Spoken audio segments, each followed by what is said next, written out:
हाय, आपके साथ मैं हूँ Surabhi Sharma. India TV YouTube channel subscribe करिए, बेल आइकन दबाएं। यूपी में सियासत उफान पर है, लेकिन भारी बारिश के बाद नदियों में आए उफान की वजह से आधा हिंदुस्तान बाढ़ में डूब चुका है।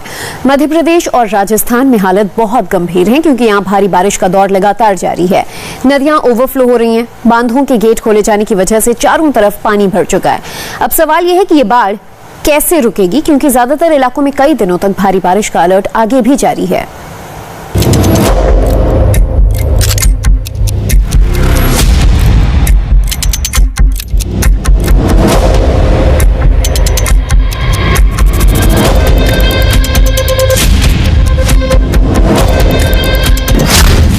देश के 7 राज्य, 90 जिले और 2000 से ज्यादा गांव इस वक्त बाढ़ के पानी में डूबे हुए हैं।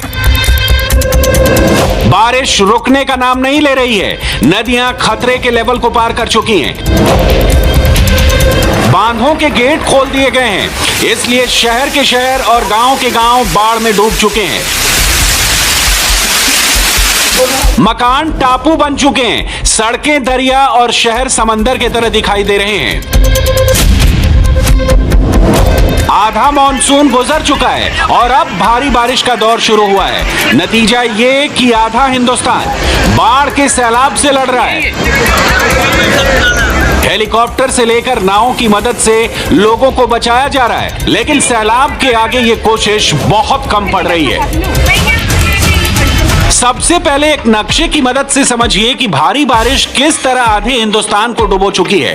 नक्शे में दिखाई दे रहे लाल रंग के इलाके सबसे ज्यादा बाढ़ और बारिश से जूझ रहे हैं। इसमें उत्तराखंड, राजस्थान, मध्य प्रदेश, उत्तर प्रदेश, बिहार, झारखंड और पश्चिम बंगाल सहित पूर्वोत्तर राज्यों में भारी बारिश का अलर्ट है। यानी आने वाले कुछ दिनों तक देश के इन हिस्सों को राहत मिलना मुश्किल है। समस्या ये है कि बाढ़ का पानी उतर नहीं रहा और बारिश रुक नहीं रही, इसलिए मुसीबत के सैलाब ने लोगों को बंधक बना लिया है। मुसीबत में फंसे हुए लोगों तक मदद पहुंचाने के लिए खुद नेता नावों के जरिए बाढ़ में डूबे इलाकों का दौरा कर रहे हैं। राजस्थान से कोटा के सांसद और लोकसभा स्पीकर ओम बिरला अपने इलाके में बाढ़ के हालात को जानने के लिए सांगौद की सड़कों पर नाव से घूम रहे हैं। कोटा का ये पूरा इलाका बाढ़ के पानी में डूब चुका है।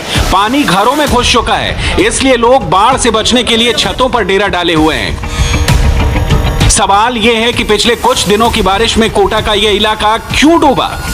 इसे समझने के लिए कोटा की भौगोलिक स्थिति को समझना होगा। कोटा और इसके आसपास का इलाका चंबल और काली सिंध नदी के बीच बसा हुआ है। भारी बारिश की वजह से ये दोनों नदियां ओवरफ्लो हो चुकी हैं, इसलिए चंबल नदी पर बने जवाहर सागर बांध और शहर के नजदीक कोटा बैराज के गेट खोल दिए गए हैं, जिससे पूरा कोटा पानी में डूब गया है। यानी ऊपर बारिश और नीचे बाढ़, दोनों के बीच इंसान सैलाब में बुरी तरह से फंस गया है। कोटा की तरह बारां भी बाढ़ के पानी में डूबा हुआ है। बारां भी दो नदियां काली सिंध और पार्वती नदी के बीच बसा हुआ है और इन दोनों नदियों में आई बाढ़ की वजह से पूरा इलाका पानी में डूबा हुआ है। इसलिए कोटा और आसपास के इलाके के लोगों के लिए दिक्कतें बहुत बढ़ चुकी हैं और मौसम विभाग अभी कई दिनों तक बारिश होने का अलर्ट दे चुका है। 6 दिन हो चुके हैं, बारिश रुकने का नाम नहीं ले रही है।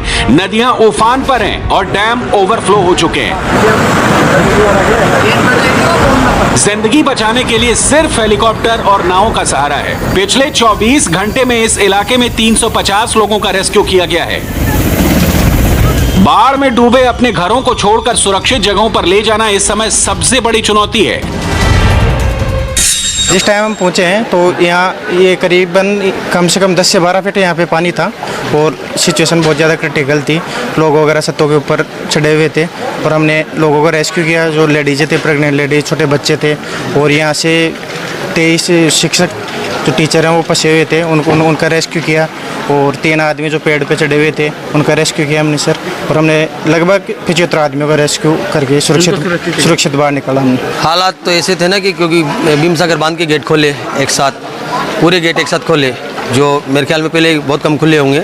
एक साथ गेट खुलने के बाद में इसके पहले जितने भी बाढ़ आई वो बहुत धीमी गति से बढ़ती थी। ये नदी हमेशा शाम को आती है और जिस तरीके का जो पानी की जो आवक थी, चढ़ाव जिसे अपन बोल सकते हैं, वो बहुत खतरनाक था। यहाँ पे मतलब रह भी नहीं सकते थे, पूरा घर खाली करना पड़ा, घर का सामान जैसे के जैसे छोड़ के हमें निकलना पड़ा, क्योंकि इतनी जल्दी से स्पीड बढ़ी है पानी चढ़ने की, तो मतलब पूरी तबाही। मतलब घर पे भी आज अभी आप देखोगे पूरा सामान बिखरा पड़ा हुआ है, खाने के भी नहीं, मतलब आटा दाल वगैरह सब पानी में मिक्स हो चुका है अभी आज के तारीख।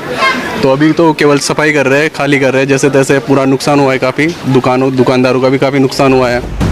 राजस्थान की तरह आधा मध्य प्रदेश भी भारी बारिश और बाढ़ से घिरा हुआ है। सबसे ज्यादा दिक्कत शिवपुरी, श्योपुर, दतिया, गुना, भिंड, मुरैना और ग्वालियर के 1000 गांव बाढ़ से जूझ रहे हैं। भारी बारिश का अलर्ट कई दिनों से था, लेकिन किसी को इस बात का अंदाजा नहीं था कि नदियां इतनी जल्दी उफान पर आ जाएंगी और शहरों से गांवों तक सिर्फ सैलाब दिखाई देगा। लगातार बारिश के अलावा 3 नदियों में आए उफान ने 5 जिलों को डुबो दिया। मध्य प्रदेश में पार्वती, कुनो और सिंध नदी ने 4 जिलों में तबाही मचाई है और इसका सबसे ज्यादा असर शिवपुरी, श्योपुर, दतिया और ग्वालियर पर पड़ा है। इन नदियों में आए सैलाब की वजह से नदियों पर बने डैम के दरवाजे खोलने पड़े हैं, जिससे ये 4 जिले पानी में डूब गए हैं। सबसे पहले आप सिंध नदी में आए सैलाब की वजह से शिवपुरी और दतिया जिले कैसे डूब गए हैं, ये समझिए। इसके लिए शिवपुरी और दतिया के आसपास के इलाकों की भौगोलिक स्थिति को समझिए। शिवपुरी शहर के नजदीक सिंध नदी पर मणिखेड़ा बांध बना हुआ है। नदी में आई बाढ़ की वजह से मणिखेड़ा बांध के गेट खोल दिए गए हैं, जिससे शिवपुरी पानी में डूब गया है। शिवपुरी से होते हुए सिंध नदी आगे दतिया के ऊपर से गुजर रही है और इस नदी ने दतिया को भी बाढ़ की चपेट में ले लिया है।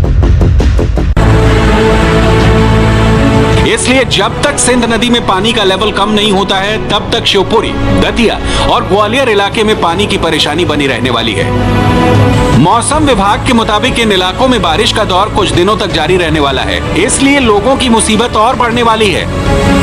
फिलहाल बारिश रुकने के बाद भी लोगों को कोई राहत नहीं है, इसलिए पानी में डूबे विदिशा में रेस्क्यू टीमें अब भी लगातार लोगों को बाढ़ से बचाने का काम कर रही हैं।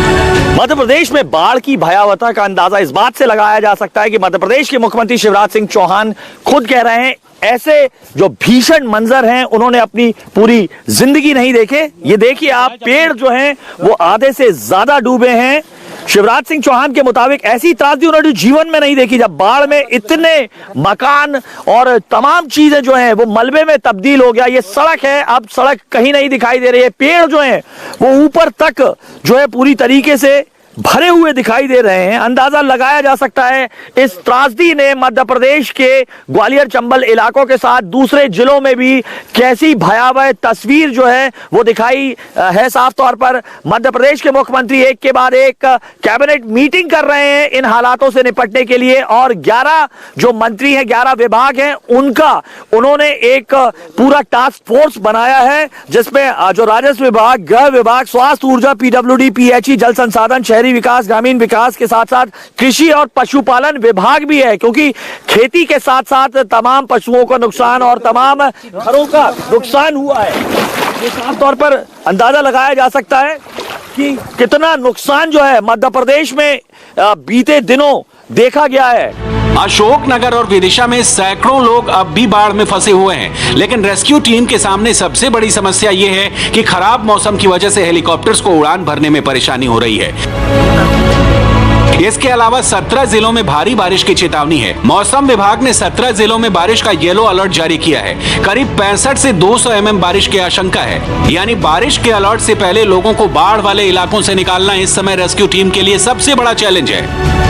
विदिशा में पिछले 4 दिनों से जो बारिश जारी है उसके चलते हालात बुरी तरीके से बिगड़ गए हैं। नदी नाले उफान पर होने के चलते जिला मुख्यालय का सड़कों से संपर्क जो है वो खत्म हो गया है। अधिकांश तहसीलों से जो जिला मुख्यालय का संपर्क और तहसीलों का संपर्क गांव से कट गया है। ग्रामीण क्षेत्र में हालात कितने खराब हैं ये तस्वीरों में आप साफ देख सकते हैं। गाँव में बाढ़ का पानी घुस जाने से जगह जगह टापू जो है वो बन गया है, और अब तक अगर हम जानकारी जो माने तो कुरवई तहसील, सिरोन, नटेरन, बसौदा, लटेरी और शमशाबाद इलाकों के सैकड़ों गांव जो है वो अब तक तबाह जो हो चुके हैं बाढ़ के चलते, और रेस्क्यू कर अब तक बाहर निकाला जा चुका है। और सगड़ बाह और कपूर्णा नदी का ये जो है, ये आप ये देख सकते हैं, ये झाड़ के बीच पे किस तरीके से देखिए ये रेस्क्यू जो है ये होमगार्ड्स लगातार कर रहे हैं। एनडीआरएफ, एसडीआरएफ समेत तमाम जो टीमें हैं वो पूरे प्रदेश में लगी हुई हैं। अगर हम बात करें तो ग्वालियर चंबल में जिस तरीके से बाढ़ का कहर देखने को मिला, तो एनडीआरएफ की 9 टीम, एसडीआरएफ की 29 टीम, सेना के 6 कॉलम जिसमें हर एक कॉलम में 80 जवान होते हैं, उन्होंने जान हथेली पर रखकर रेस्क्यू किया है। एयरफोर्स के 16 सदस्यों दल का जो हेलीकॉप्टर्स ग्रुप है वो तैयार है। 6 जिलों के होमगार्ड्स लगातार इस तरीके से जो है वो रेस्क्यू वर्क शुरू कर चुके हैं। 1000 से ज्यादा पुलिस के जवान पूरे प्रदेश में लगे हैं।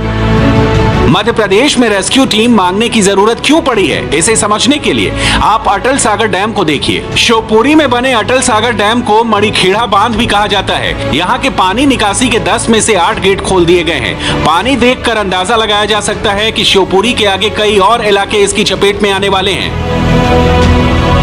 ये शिवपुरी के गांवों के अंदर की तस्वीरें हैं। घरों में पानी भर गया है, सड़कें डूबी हुई हैं। लोग या तो यहां से जा चुके हैं, जो मौजूद हैं वो जल्द पानी के उतरने का इंतजार कर रहे हैं। मध्य प्रदेश की तरह उत्तर प्रदेश के 15 जिलों में बाढ़ का सैलाब आ चुका है। गंगा और यमुना नदी में आई बाढ़ की वजह से नदियों के किनारे बसे शहरों और गांवों में पानी का खतरा बढ़ गया है। ये तस्वीर हमीरपुर की है, जहां से गुजरने वाली यमुना और बेतवा नदी खतरे के निशान को पार कर चुकी है, जिसकी वजह से निचले इलाके पानी में डूब गए हैं और बहुत से मकान धराशायी हो गए हैं।